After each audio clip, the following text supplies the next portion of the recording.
समस्त ज्योतिष विदों के चरणों में साक्षात नमन। माँ सरस्वती को नमन।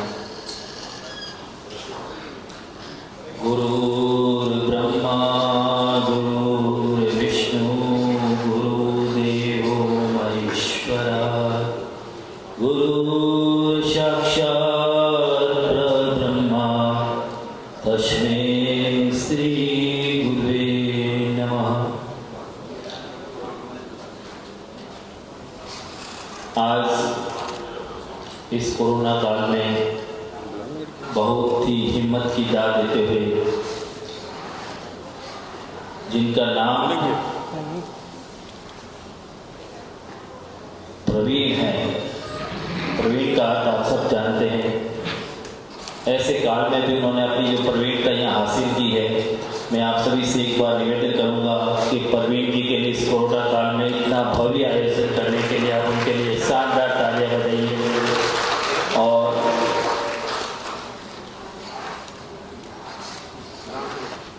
आज मुझे प्रश्न कुंडली पे बोलना था, लेकिन गुरुदेव के शब्द शुरू हो गए प्रश्न कुंडली से, तो मैंने अपना इसे उसी समय बदल दिया और दिशा भी बदल दी। तो प्रवीण जी का जो मुझे निवेदन है कि आप ज्योतिषीय उपाय बताएं, और उन्होंने व्यवस्था भी कर रखी है। हर टेबल पर एक पेंसिल और कॉपी रखी हुई है जो नए ज्योतिष बंधु हैं, क्योंकि देखिए हम अधिकतर हमारे ज्योतिष बंधुओं के पास में, चाहे वो हस्तरेखा वाले हो, चाहे प्रश्न कुंडली वाले हो, चाहे वैदिक वाले हो, चाहे न्यूमरोलॉजी वाले हो, सभी के पास में जो जातक आते हैं उसको कोई न कोई किसी प्रकार की समस्या है। और आज हम सभी,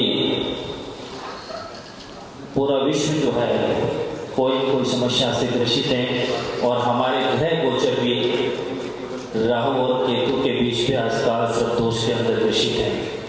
हम जी रहे हैं, हम सांस ले रहे थे, लेकिन हम स्वच्छ और शुद्ध वातावरण में सांस न ले पा रहे हैं।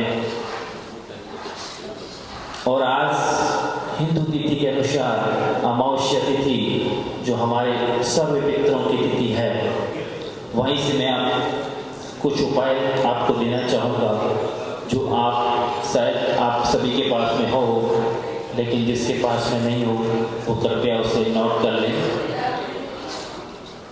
क्योंकि बहुत सारी कुंडलियों में अपन को पितृ दोष देखने को मिलता है, और पितृ के लिए पीपल का पूजन सर्वे सर्वा है।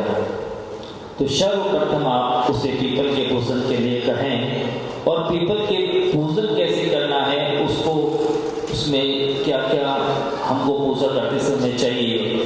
सबसे पहले आपको शुद्ध जल चाहिए, साथ में आप थोड़ी सी उसमें हल्दी मिला दीजिए, काले तिल मिला दीजिए, और एक छोटा सा दीपक लेके जाइए, कुछ सन जले, और आपको 3 परिक्रमा करनी है।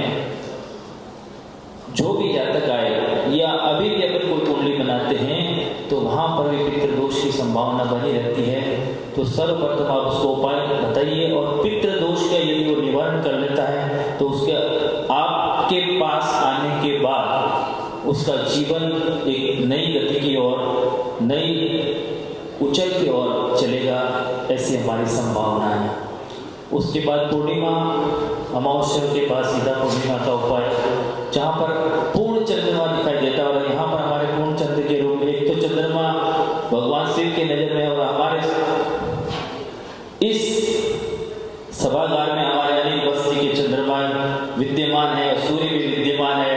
और आप, मैं चाहूँगा इनके लिए एक बार जोरदार तालियां बजाई जाए, जो ऐसे उम्र में भी हमारे साथ कंधे से कंधा मिलाए हुए हैं, और उनका इस चंद्रमा हमको दिखता है।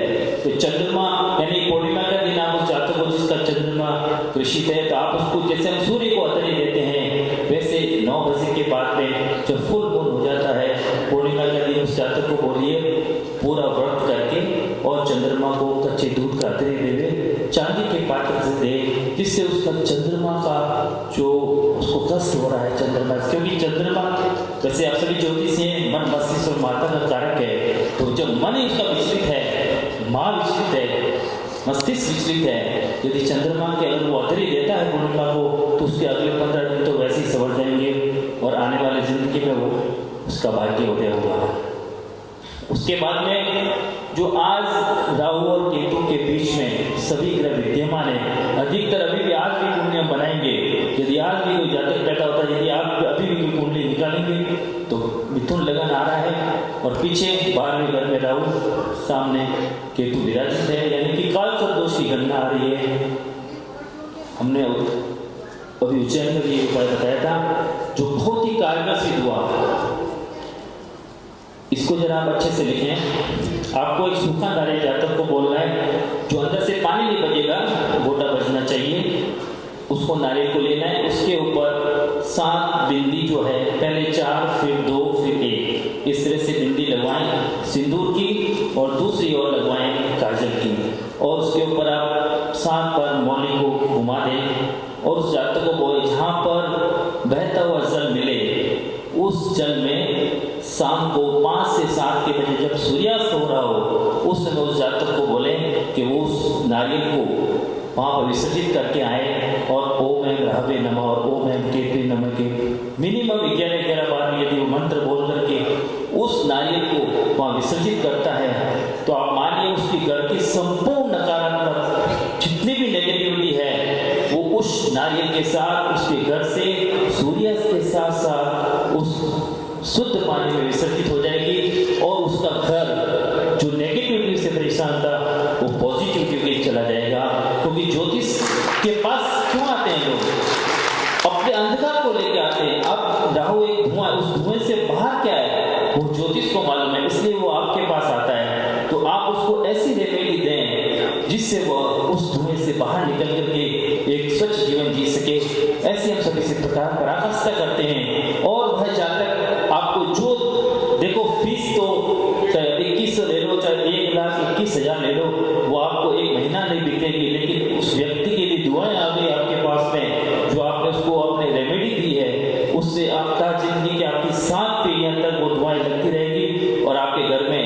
क्योंकि गलतियां हर किसी से हो जाती है। हम चाहे इस ऐसे उपाय बताएं जो हमने भी गलतियां की है, उसका जो निवारण है